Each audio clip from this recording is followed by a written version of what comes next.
Welcome to the Copper State Marching Podcast, sponsored by Arizona Marching Band Association AZMBA. My name is Martin Hebda, the AZMBA Director of Education and Outreach. I'm Matt Kozak, AZMBA President. The AZMBA Copper State podcast was created to bring together the Arizona marching band community and to connect, educate, and entertain those involved in this wonderful activity. Matt, that was a great part one to this podcast series about electronics and sound design. Yeah, I'm really excited to dive back in and just get a little bit more clarity on some of the things. It's such a huge topic within marching arts right now, with how to build the sound design and soundscape within your program. And hopefully, last week, we got a chance to hear about some of the beginner ways of doing it and some of the basic things that you're going to need. And this week, we're hoping to get into a little bit more in-depth and detailed conversation about some of the, I guess, more advanced techniques. Yeah, another thing that I thought was really cool is just how we look at Zach and Claire as being kind of like the leaders within our state on this topic, and both of them kind of learned it by necessity, and they were just like, okay, we have to research it, which I think is really good for a lot of our younger front ensemble technicians to see that like they can be at that same level too at some point. Yeah, they both have the same story. They kind of got thrown into it, and so I think for the high school students that are listening, if you're interested in sound design and you're kind of like, wow, that's fascinating. Yeah, you can do it too, right? You can just research and you can learn and get involved. And for band directors, ask questions. We this is such a new topic that, especially us older folk, me and Martin here, there's a lot of times where we don't understand some of the newer technologies and these DAWs and workspaces and all these things that they're talking about. So ask questions, right? And before we bring Zach and Claire back on, we would like to thank our sponsors. AZMBA would like to thank our sponsors: Arizona Cardinals Football Club, The Band Shop, Bravgo Media, Encore Gifts, Forte Athletics, Instrumental Music Center, MacPack, Milano's Music, Music Celebrations International, Music for All, Pieces of Flair, Scoreboard Fundraising, Show Dots, Tide Dry Cleaners, and Yamaha. Thank you for supporting AZMBA. All right, here we are, part two with Zach and Claire. Question that I wanted to bring up real quick about mics is mic placement. You talk a lot about, okay, there's a mic on the marimba. Do you have any kind of go-to start here as far as, okay, this is where it should go on the marimba, this is how far away it should be, this is how I connect them? There is math you can technically do in terms of like pickup patterns on each mic and then how far under you want to have it. I think a good starting place is for most uh, instruments, typically about I'd say a couple feet or a foot to 2 feet underneath that keyboard. If you're going to be connecting to that bottom aux bar, that if you have a physical mic mount of some kind, like the metal ones, that a little bit above where that bottom aux bar is on most instruments, and I'm talking the rail underneath the keys, not the aux bar out in front, is going to be a pretty good place. We hang ours, we bungee cord underneath, and so typically we go. I can like picture of where it sits on the Adams marimbas at this point, but usually about a foot and a half underneath gets us a pretty good pickup. And with two marimbas on each mic, two mics on each marimba. We go about halfway. If you figure you divide it into two sections, halfway between each section for the most part. Then from there is also math you can do in terms of, okay, what frequency is getting picked up the most right here? Where do I want to carve out a little bit in the EQ? But that's where I also land on early on. You can use your ears. That, do you hear more of this note here? Do you hear more of that note here? Having a student sit and like play down the length of the instrument while you hear out the front of it can be a really good starting place for, do I like how this sounds? No? Okay, let's move it over. Let's move it up a little. Let's move it down a little bit. The big reasoning for being a little further away or a little closer is how much do you have to turn that microphone up to hear what you want to hear, and how much extra stuff are you getting into it, or how much of that one note are you getting in? Yeah, my default for starting is 16 inches under the keyboards, regardless of the mic. So it's very close to that foot to foot and a half that Claire was saying. I also split my marimbas into thirds and just mic right there on the thirds. On my vibraphones, If the kid's got the lower part, that mic will be down on the low side. If they've got the higher part, it'll be closer up toward the upper side. But that's still going to be toward the center area of the vibraphone. One thing to always keep in mind is if you do mic your front ensemble, make sure you have mallet bags. Mallet bags are there not just for your front ensemble kids, they're also there to help stop the sound of your brass and your woodwinds and your drums from going into that front ensemble microphone. You might also consider cymbal placement based off of that mic, that if you have a mic on maybe the lower third of your vibraphone, then maybe that cymbal goes on the opposite end. That obviously you can't always perfectly counteract that. If you have an awesome rack of cymbals out front of everything, congrats, I'm jealous. But that if you can use some creative placement of, oh man, we're really picking up a lot of this here, can we move that thing further away from the microphone? Because sometimes that just is the answer. Mm-hmm. I never thought about the mallet bags as shields. That's a really great suggestion. Something else I was curious about, is there a benefit? Because I know there's lots of opinions, obviously, on rack mounting versus suspension, like with the bungee cords. Benefits to both, or pluses and minuses to both? Personally, I think it depends on your microphone. So with the SM57s, which is our basic $100 microphone, best thing to do that is really going to be just suspend it, get a shock, could basically get some way so that way there's no microphone to metal contact. That's really all we're doing, is we're just removing that buzz and any chance that the mic gets of picking up extra frame noise. So if that means that you need to go get like some camping bungees, those are great.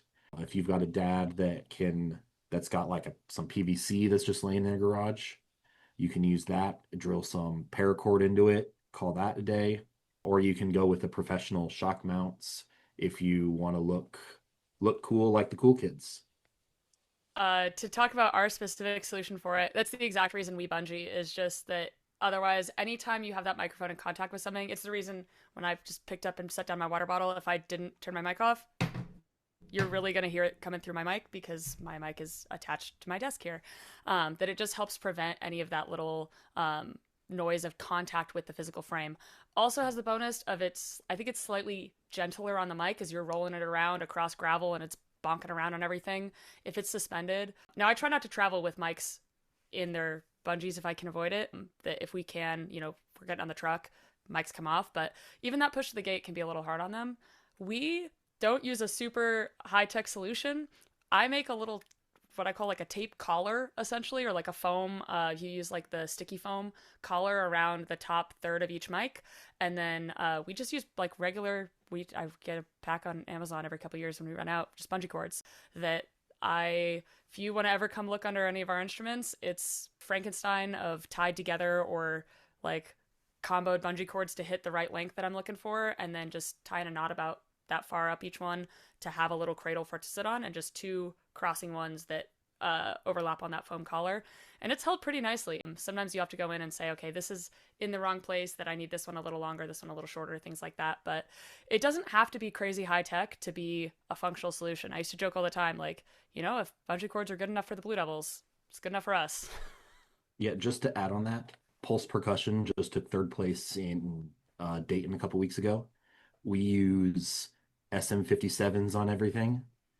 We use bungee cords, canopy ties, a little bit of tape on every microphone. Nothing high tech. Sometimes simple is the best way, right? Yep. I will add though that personally, I do keep mics on in travel. And that's just a personal thing because I've had so many times that a kid forgets to load the microphone box or something. And so if you do end up like, dang, Jimmy forgot the microphones again. All right, you know what? It's time. We're just going to keep them on forever. That's fun. That's fun. This is great material. Thank you so much. I wanted to ask a question. So you're working on your sound, you're getting the mics, into the process, and then your band director says, hey, I want you to create this sample or find this sound, and we also want this narration into our show because it's going to make it really cool. And what's some of the process, the first step that you might do? Where do you search for some of these sounds? How do you go about getting the narration you want? Uh, It's a lot, I I know. I usually with narration specifically, the more exactly we know what we want it to sound like, the better. So I every narration I think we've ever done for CG, there's a mock-up somewhere on my computer of me speaking it out, or of my husband speaking it out, or of our band director speaking it out, of something in that way that you have of what like how you want the timing to sit. I'll usually start by taking a rip of an MP3 of our actual show and loading that into. I use Logic personally. I'm a Mac user, so Logic Pro is a pretty. It's like GarageBand Plus. So if you play around with GarageBand, it uses the same format. It just has a few more tools that you're able to use in there. And I'll load that MP3 in and just figure out of like speaking over the top of what we hear in the show of like how do we want this to line up. Then from there, it depends a little bit on do you want it to be someone you have access to already, or do you want to use a voice actor in some way? We've had a lot of luck with things like Fiverr or other just like gig worker websites where you can find voice actors available. I think in the modern day, there are a lot of people out there with some awesome voices that usually have some samples of their work available. And then I do that same thing where I will give them as much information as possible. I give them the script, I give them information about what it's for, that I tell them it's for a marching band show. I give them the audio sample of the actual show. I give them the recording of me doing it the way I think we want it to sound, and just as much information as possible. I usually ask for a couple takes back from them because then if we want to cut and paste things up a little bit and adjust a little of how it sounds, like we were saying earlier before we started here, the more space, the easier it is to make those cuts if something happens or if there's that little thing you don't really love in there. And just for straight up narration, you just want the vocals to be as clean as possible, of just as simple, straight into the microphone. I usually ask for them to do no processing or editing really on their end, except for, if they took a breath or something. Even then, if there are breaths in there, we can go in and splice those out. But that way we can adjust it the most to our specific situation. Yeah, agreed. If you need vocals narration, either find a friend that you really like their voice of, go to Fiverr, which great gig works. I've had luck there. If you have a program that you really like their voice, ask them who it was. I really liked Northwest High School's vocal sample last indoor season. I'm going to go ask them who they use so I can get that exact voice. We're not here to hide the secrets. I pinky promise. I use freesounds.org as well. Say If you that one need more it, time if you would. yeah, it's freesounds.org. I think it might be singular, free sound.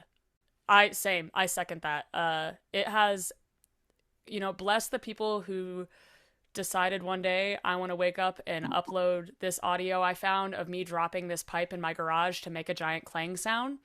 There is everything you could possibly imagine. Someone has decided to sit down and take a usually pretty decent recording, from sound effects to just the most random stuff. I think about we had to do a train sample or it was the whistle for Striking Gold, where I combined like 8 different things for that, I think, together, of sounds I'd found in there, of, pitch this up, slow this down, cut this out kind of thing, of just, it's another one where I think I just kind of go off of, do I like what it sounds like or do I not like what it sounds like, of like, what are kind of the layers I'm hearing in this. I think the more you can use actual real life sounds that have been recorded, a lot of the time that comes across a lot better if it is a real sound you are trying to replicate. If you're trying to replicate something being dropped, something getting hit, a car crash, a plane crash, perhaps, if you can find real life examples of recordings of things crashing into things, of glass breaking, that's a lot easier than trying to electronically manipulate those for those kinds of sounds. So you take that sound and you put it into Logic, and then you adjust it, or you add effects, or you slow it down or speed it up, or whatever you want with that. Can you use like does do free programs like Audacity, do those things work as well for that kind of production, or do you really need to get into Logic and things like that?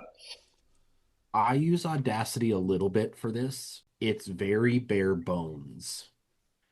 You can get by, but it's going to take you probably 2 or 3 times the work than you would do in Logic.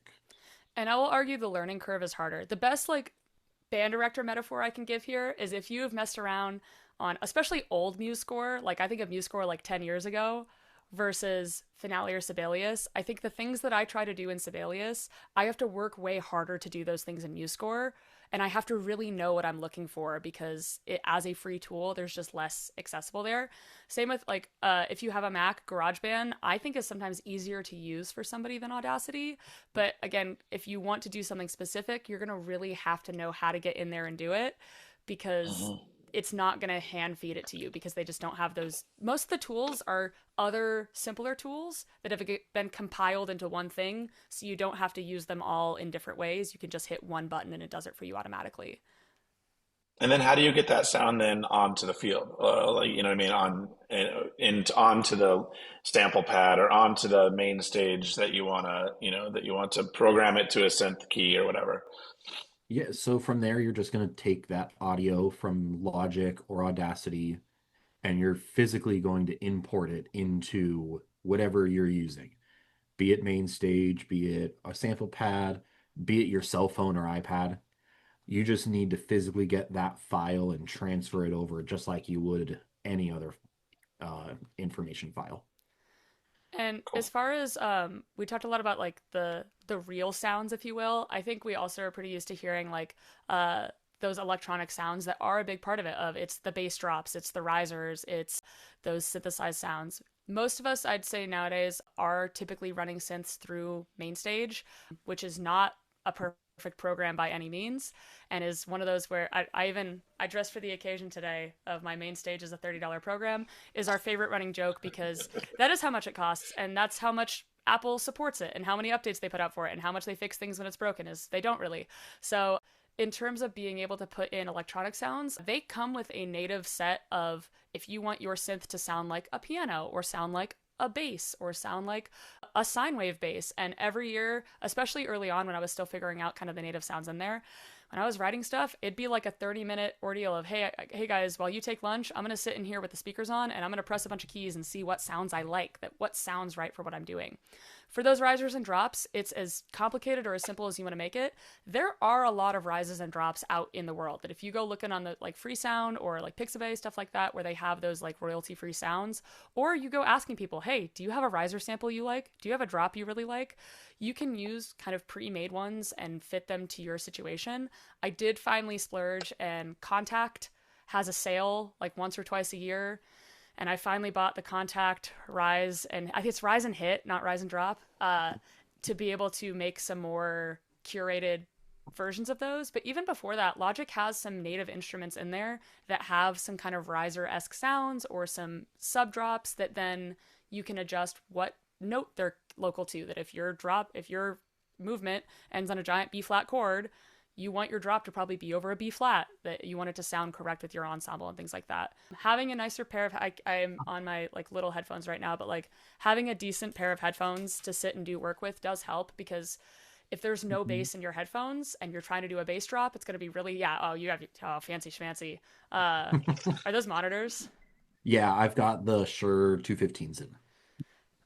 Talk about as simple or as complicated as you want to make it. But having nice headphones does help for that because then you can hear what it's going to sound like. But I've had friends who will say, yeah, I have to go put everything through my car speakers before I put it out in the field because I've got the bass cranked in there and I know what it's going to sound like. So it's one of those where the more you learn, the easier it's going to be to come up with what you want it to sound like. But if you have an idea, it's like teching a wind section. If you know what you want it to sound like, it's so much easier to get it there. If you have that picture in your head, if you have that descriptor, it's so much easier to find that sound because you can really kind of use your ears to guide you of just okay, does this sound right? No. What is it about it? Is it tinny? Does it feel too bassy? Is it fuzzy? Okay, if I mess with this, what happens? And just kind of experimenting.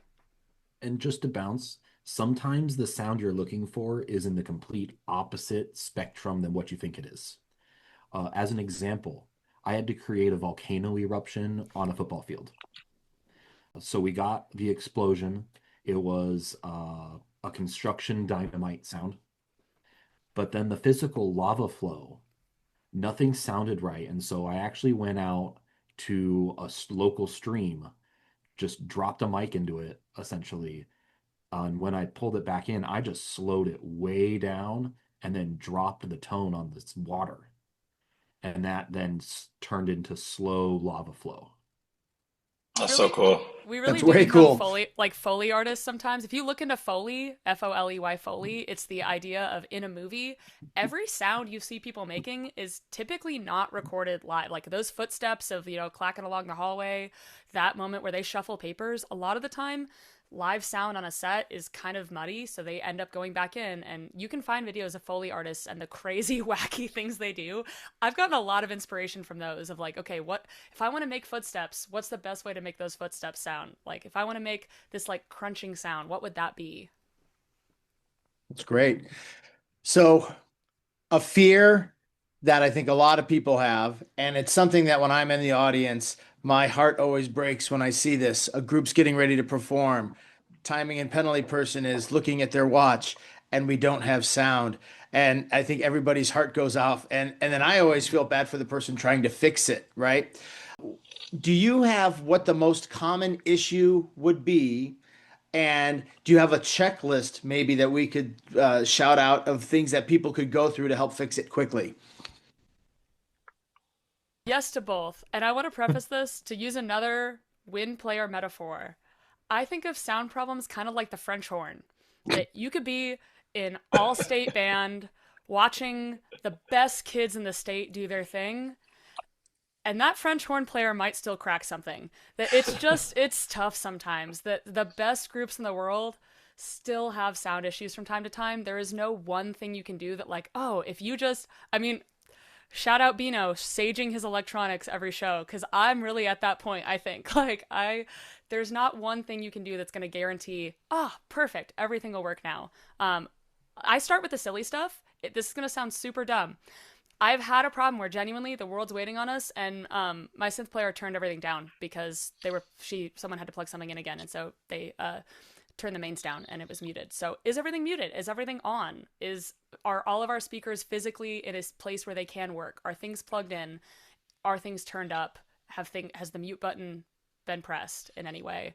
Then from there, going through of like the most common thing, if you're running MainStage, you go up into settings, into audio, and then you check your inputs and outputs. That if something got jiggled, if anything got unplugged or replugged while MainStage was running, it loves to freak out because it doesn't know where things are going. And so checking your output and your input and making sure they are what they are supposed to be, whether that is in and out of your audio interface, whether that is in and out of native speakers, whatever that, most of the time it's going to be your interface, that sometimes that gets undone.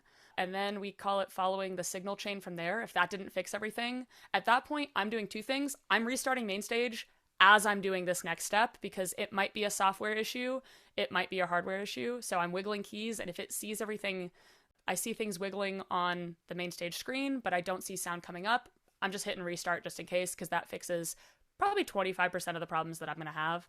And then going through that signal chain from the point where sound is supposed to be coming out of, are the speakers plugged in? Okay, are they plugged into to the mixer?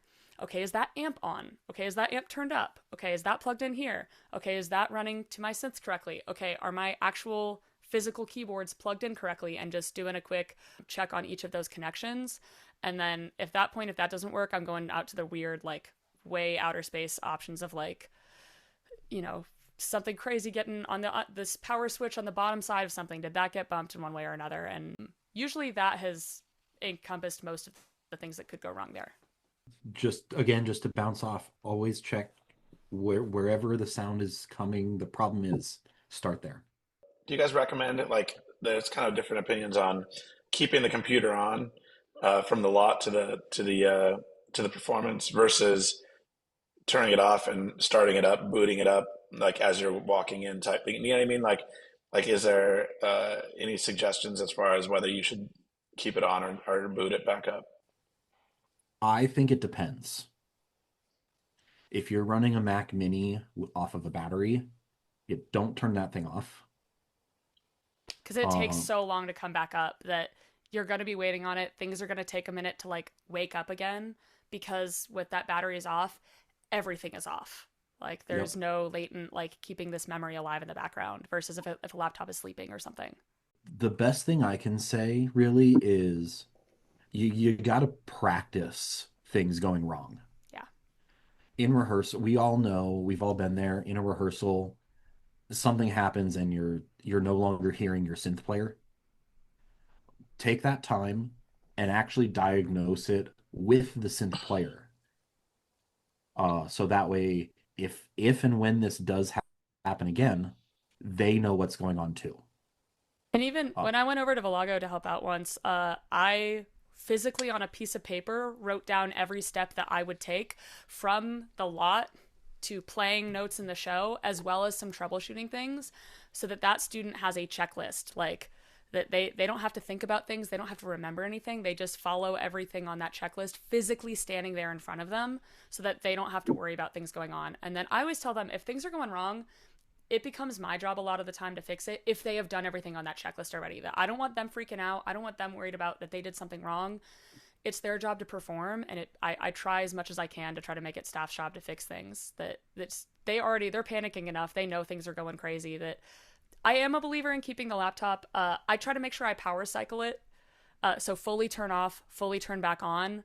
I'm a fan of at the end of the lot, but then we push through, wherever, how long that's going to be. And when you get up to the gate while you're waiting to go on, I turn everything back on. I check everything. I make sure things are running. And then I keep it on up until the point where we perform. We do run a laptop, so that means that I can kind of power things off and it's not going to take a crazy amount of time to come back on. But I mentioned earlier that MainStage really doesn't like if it's alive and things get plugged in and unplugged to it while it's thinking about stuff. That's one of the biggest causes of like what we call gremlins in MainStage is a lot of the time if something got unplugged or plugged back in, if I have time for it, I'm restarting MainStage at that point because it needs to kind of clear out its memory of where it's trying to put things, and that can sometimes cause changing the input or output. But I do like keeping it off for that reason for the push, because things can jiggle themselves loose, and especially a lot of synths are running USB-B, which is that like printer cable that I'm like getting ready to hot glue ours on our synth because it has just jiggled itself out so many times. yeah, on that, I use MIDI personally, so Yeah. I'm not using that USB Type B cable. So I can leave everything on, plugged in, and just it stays stable, no issues at all. Because instead of just using one connector, it's got Five, all right? yeah, it's Yeah. got five prongs and a connecting ring. So it's not going anywhere. So how do you do that? Then you take a MIDI. Does the MIDI then go into the like what like so the MIDI cable comes out of the synth goes into what? I have a MIDI to USB converter, Gotcha. and Okay. so I can get that and I can actually physically mount that to my computers. And then the USB cable is just a nice short cable run, and it never moves no matter if the truck, something happens. I know that that connector is still not moving. Gotcha. So a converter then from MIDI to USB. Yep. Great. If you do have a synth that runs exclusive, like it doesn't have a MIDI out of some kind, or you're still on USB-B, I will say that was the thing that forced me to learn how to solder. Was that is going to be the failure point on that synth at some point. I can just promise you. So at that point, whether you decide to take it apart and figure out how to put a new connector in, or if it's worth it to move to MIDI, that is a repairable part on most synths. Is that USB-B connector? They're pretty cheap actually, and it made a great first soldering project of learning how to keep things clean and move things apart. But yeah, those connectors, the more points of contact you have, the less likely it's going to shake itself loose as you're moving around. If you don't know how to yet, definitely learn how to solder. It's not Uh, that scary. I was so intimidated early on. It doesn't have to be the most perfect, clean, beautiful thing in the world to be functional. That nope.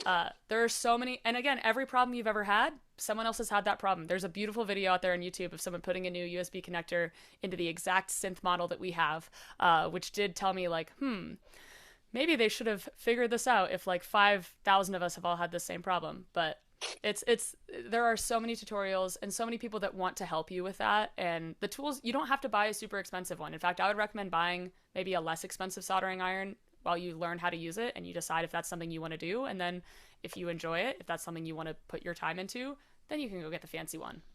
I'm gonna shout out the Pine Sol soldering iron. I believe it's a $20 soldering iron. Runs off of USB Type C. Oh, nice. There you go.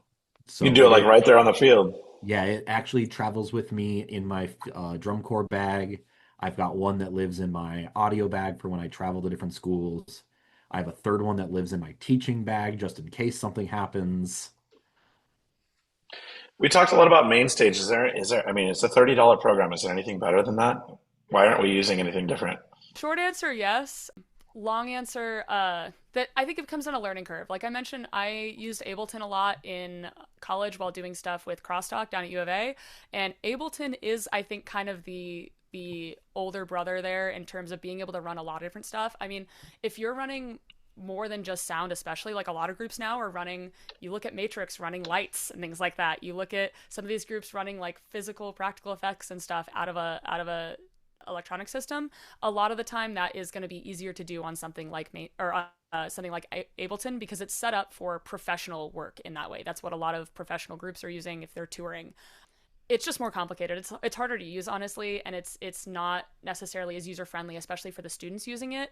So I find that MainStage is less expensive. Also, if you're trying to convince your school to buy it, I don't even know how much Ableton is anymore, but it's not $30. I'm not going to make up a number because I'd be wrong, but it's in the hundreds for sure. Versus, okay, we're going to buy this $30 program. It's going to work on our Mac all the time, mostly. And then it also has the nice, pretty easy, I can see everything right there. I can drag and drop stuff. It's a little bit more user friendly to somebody who doesn't know as much about electronics and that kind of software. All of our writers are really using MainStage at this point, and so we're kind of at a crux in the activity where if you're not using MainStage, you're forcing either your percussion staff, yourself, or a student to then convert this MainStage file over into an Ableton file or something else.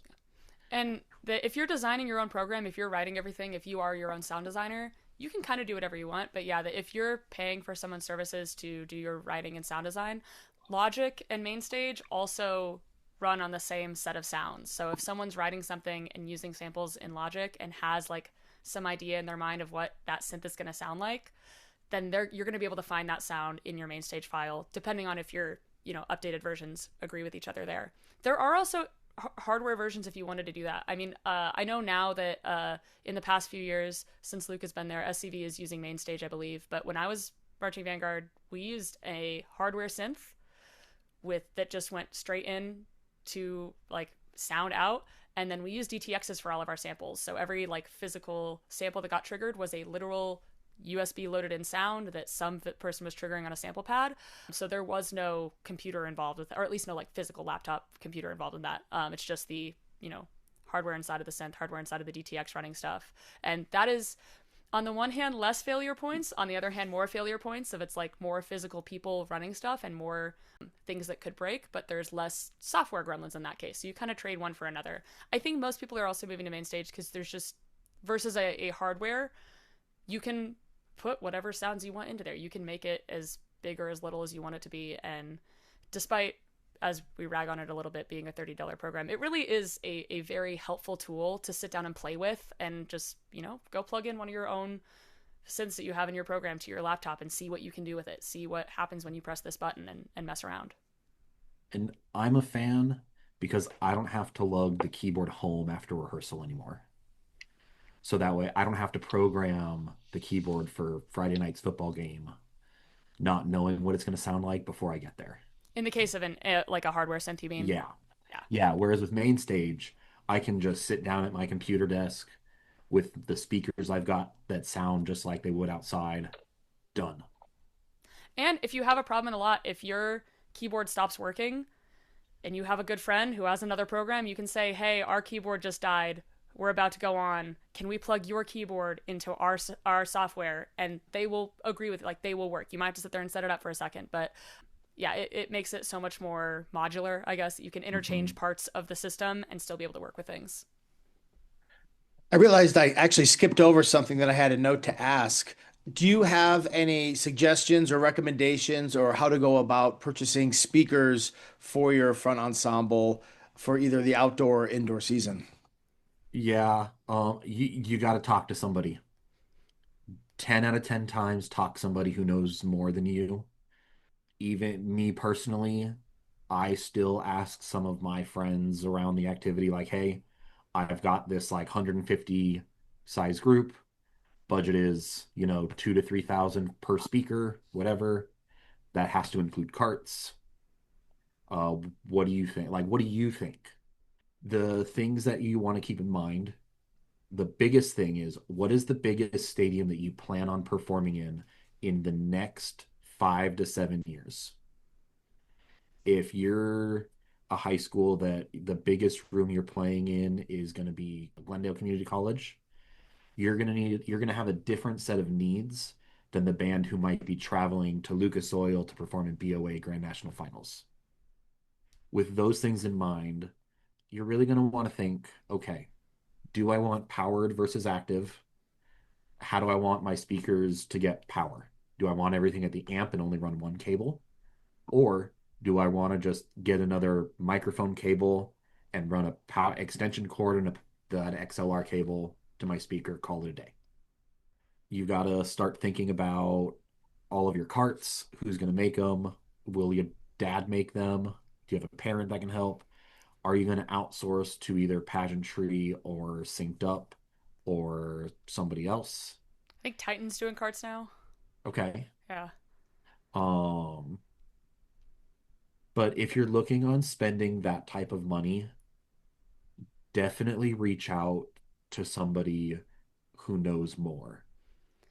And you might actually save money by doing so. So that was one of the things we were for a minute looking and talking to some people, and you might find someone who reps for a brand that can find you either a school discount or B stock coming off the floor of like Midwest or something, or something where they're able to make you a package where it's kind of like using a travel agent where it feels like it's going to be more expensive, but they typically save you money because they kind of know the specific things that you're going to need. And it's also worth thinking about, like, with what I have right now, would anybody want this? Is there a smaller, can we sell our current speakers? Can we, or is there somewhere that we can maybe make some money back from that? Like, is there something in our setup that we could continue using? The big expense if you're going from passive, so speakers that need power coming into them, versus active speakers that you have to physically run a power cable. The big one you're going to see in passive speakers is the like PowerCon, Speak-On cables, that it's sound and power all in one cable. Very nice because it's one cable coming out. Very not nice because the connectors are plastic, and when they scatter around the ground, they break over time because they get dragged. If you have all those cables already, if you just bought 5 new cables last year and now your speakers are dying, maybe you do want to stay in passive speakers because you have all the stuff for it. Or, if you're looking to spend some decent money and look at active speakers, they might give you a little more bang for your buck in terms of making a slightly bigger sound or being able to sound like have a little more fidelity available to you. But now you're going to have to go through and make your own cables or buy some cables there. I do think you can kind of spend as much or as little as you want to, especially for saving your, I don't know if I don't want to say like saving yourself time, but I think all the time with Casa Grande as a, we're not like super rural anymore. I mean, we just got a Target again, but that we get told sometimes by their programs, I'll hear people say like, oh, well, like we don't have that kind of money like you guys. And it's like, I don't know what money you guys think we have, because we are in not a giant city here with tons of, property taxes to fund our school, that we have to really work for everything that we get. And so you can buy the nice daisy chained cable or the nice like pre-wrapped cable that has the power cord and that mic cable together to run your active speakers, or you can buy some heat shrink and go take 2 cables and wrap them together yourself. It's like you can learn how to solder and buy a giant spool of cable and some connectors and go start making cables, or you can buy specific lengths to everything you need. There is probably an amount of money you can spend to save yourself a headache, but if you're willing to take on some headache, you might save yourself some money. I have one last question for you guys.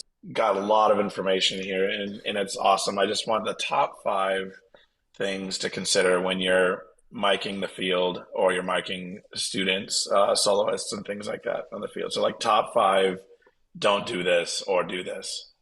My first thing is don't do wireless cheap. By that, I mean buy the gear once, cry because you spent that money once. You unfortunately in the wireless gear game, you get what you pay for. Second is just double check everything. always double check. It could work in rehearsal that morning, but by the time you get to that football game that night, you never know. Jimmy could have forgotten to turn the mic pack off, and the batteries are now dead. Trying to think of what else. I'll piggyback then. Yeah. Empower your students. If there is something that is someone's microphone, you have that trumpet player who's going to have a field mic out there. Teach that student how to do everything. Teach them where the microphone should sit. Teach them how to set it up. Let that be their job because it affects them. They're the one that has the issue if it doesn't work. That if you can empower them and walk them through how to do everything, definitely like inspect what you expect there, but take that time to teach them how to do that because they're going to they want to do it well. They want it to work because it's their thing working or not working. And then if that's my one, then my two for wireless also is if you don't have to do wireless, you don't have to. You can expect it's anywhere from $1,000 to $1,500 a channel for each wireless microphone is going to cost you about that much to, you might only be able to do 2 channels total because that's how much money you have to spend and that's the receiver you have. But if you don't have to do wireless, you don't have to. If you're a soloist, if your drill writer can put that soloist right on the front somewhere close enough to your pit and you can just run a cable over there, it's always going to work as long as it's plugged in. Versus wireless is another one where like I won't shout a specific group. That's mean. The best groups in the world have problems with their wireless pack. I'll shout the one I was in. In 18, we had issues with our wireless system hooking into the native system of the stadium we were in, and our wireless receivers started picking up the like commentary out of the box or something like that. It was something insane. Like even the groups that have every resource available to them have wireless issues sometimes. Just be ready for that. And sure, certification is not crazy like in terms of like accessing how to get into their educational materials. The Shure, SHURE, Shure, the wireless, they have a ton of awesome educational stuff on their websites. You can get Shure certified. If you're doing a ton of wireless stuff, I really recommend it. But my wireless option a lot of the time is if we have to, we totally will, we have. But if we don't have to, man, let's save ourselves that headache too. Like if we could just run a cable, a lot of the time that can be your answer. I would say for my third one, for miking kids on the field, compression is your friend. When you're putting a wind instrument directly into a microphone, that a lot of the time, if you put a trumpet bell directly over a microphone, it's going to sound like your ear is inside of a trumpet bell, which is not a great place to be. So a little bit of space, but then if you have to be right up on it, compression is one of the few effects that I think is pretty easy to immediately hear the difference that it makes, and that it doesn't take a ton of know-how to go in and say, that sounds like it's peaking the mic the whole time. Let's pull this back down. Yeah, and make sure you always want to try and find that sweet spot.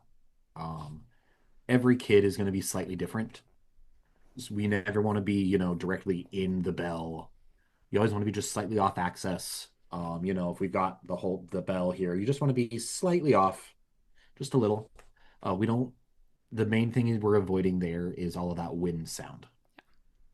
And it's a microphone, not a magic wand. If it doesn't sound good right next to it, it's not going to sound good coming out through your mic. It only amplifies what it can hear. I think a lot of people forget that microphones are really directional. So if you're doing field mics of some kind, a lot of people go for the shotgun mics. I think we think shotgun and we think like widespread pattern. They should call them laser pointer mics because it's a laser beam. Yeah, they're very directional. And so if you want something to have a wide pattern, pick a mic that has a wide pattern. If you want something to be a laser pointing back at that soloist or that pod of woodwinds back there, then maybe a shotgun is a good answer for you. But that there are different things for different reasons there. And kind of knowing what you're working with will help you a lot too. That it's if it doesn't sound good, most of the time people think they need new mics, they need new mallets. If your mallets are icy and pingy and hit and core the whole time, it's not going to sound good through your mics. No amount of like resonance or reverb is going to help you with that either. That's great. Do you guys have any shout outs you'd like to give? I wrote mine down because I was so terrified. I'm still sure I forgot a name here. Zach would be one of my shout outs for sure. But just like I said at the beginning, the amazing, awesome sound techs in drum corps and beyond now in that marching arts audio discussion page, all the people in my life who have dealt with me asking the most ridiculous questions in the world the whole time. I do want to shout out Lloyd Puckett was kind of that first person to really let me watch over his shoulder while he did a bunch of stuff. Pete Crawford, Justin Robards, Bino Morris, Griffin Law and Luke Vogt all have like been specific people who have sat and given so much of their time for free for me to sit and ask them questions and message me back about things instead of the phone, and who helped, some of them helped to run that audio clinic here a couple years back. That just, this activity is filled with the nicest people in the world, and everybody wants everybody to get better. Like, no one's like, oh, well, I'm over here working with this group, so you can't have these things. It's all like, yeah, let me tell you what we use here. They use this thing there. You might want to do this. Like, everyone's just been so incredibly kind. I'm gonna shout out Justin Robards specifically. He gave me my first shot with the Academy Drum Bugle Corps 5 years ago. And since then, my life kind of has taken a different trajectory than I thought it ever would. I'd also like to shout out, Ian Grom and Trent Grunwald. They've both just been nothing but help and great ears for me to be able to just bounce things off of. And honestly, I get the best information in those weird, this was nothing about band conversations. And then, yeah, I also like just honestly just shouting out everybody that has let me come work with them and just kind of grow this community in Arizona or across the country. Because, like Claire was saying, none of us want anybody else to be bad. We all want everybody to be good. I don't win anything if the high school down the road doesn't sound good. I want them to sound good. That's Well, awesome. thank you guys for being on. We appreciate you coming on. Like, I learned so much in the last hour and 15 minutes. So we might have to do this again, Martin, like, because there's just so much information. I feel like the audio discussion is growing and growing and growing. So I really appreciate you guys coming on. Well, and you're both so knowledgeable too. So that's an awesome. Don't say it. Don't give me that face, Claire. You are very knowledgeable. Shoulders of giants. It's all shoulders of giants. And to our listeners, remember, you can always email us your questions or podcast suggestions at podcast@azmba.org. Zach and Claire, thank you so much for coming on the show. And I know you're all deep in planning for summer and the next coming season, so I hope that's going well for you. Thank you. Thank you so much.